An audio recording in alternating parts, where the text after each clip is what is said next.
महायुतीच्या सरकारने जी नवीन योजना मुख्यमंत्री माझी लाडकी बहीण ही त्या ठिकाणी सुरू केलेली आहे। 1 जुलैपासूनच या संदर्भातली नोंदणी ही सुरू केलेली आहे आणि नारी शक्ती दूत ॲप यामध्ये ऑनलाईन फॉर्म हा अवेलेबल केलेला आहे।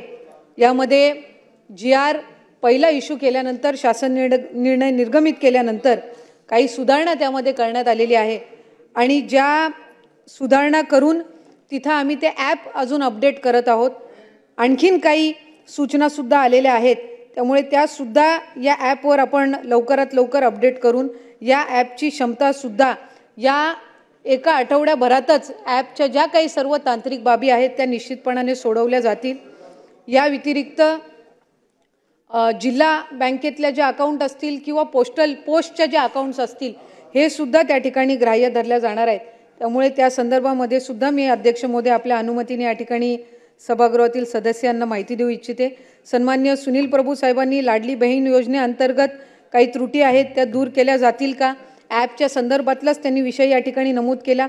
त्याच्यामुळे मी आत्ताच आपल्या उत्तरामध्ये सांगत असताना ज्या ज्या काही ॲपमधल्या सुधारणा आहेत आम्ही पोर्टलसुद्धा त्याचं डेव्हलप करत आहोत।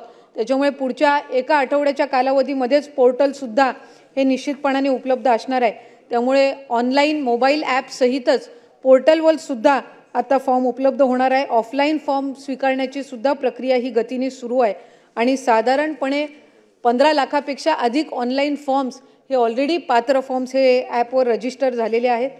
या व्यतिरिक्त यामिनीताईंनी या ठिकाणी भिक्षेकरी गृहामध्ये जी काही कमतरता आहे, चेंबूर येथील भिक्षेकरी गृह असेल यामध्ये असणाऱ्या ज्या काही त्रुटी आहेत किंवा तिथं ज्या काही समस्या आहेत या आपण सोडवणार का या संदर्भामध्ये या ठिकाणी मुद्दा उपस्थित केला।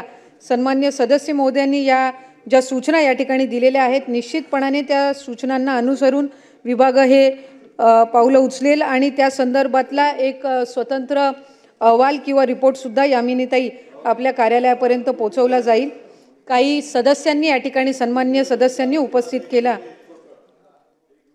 की या मुख्यमंत्री माझी लाडकी बहीण या योजनेमुळे इतर कुठल्या महिला व बालविकासच्या योजनेंवर काही त्याचे नकारात्मक पडसाद उमटतील का किंवा इतर योजना कार्यरत राहतील का। त्यामुळे ही एक स्वतंत्र योजना आहे। आधीच कार्यरत असलेल्या योजनांवर याचा कुठलाही त्या ठिकाणी कुठलेही नकारात्मक पडसाद उमटणार नाहीत। त्या योजना आहेत त्याच पद्धतीने त्या ठिकाणी कार्यरत राहतील असं मी आपल्या माध्यमातून अध्यक्ष महोदय या ठिकाणी नमूद करते।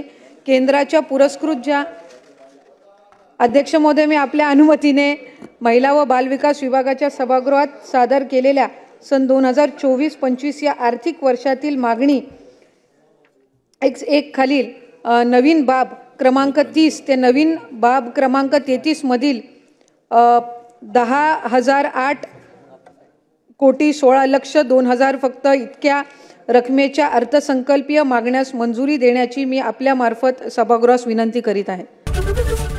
एबीपी माझा, उघडा डोळे बघा नीट।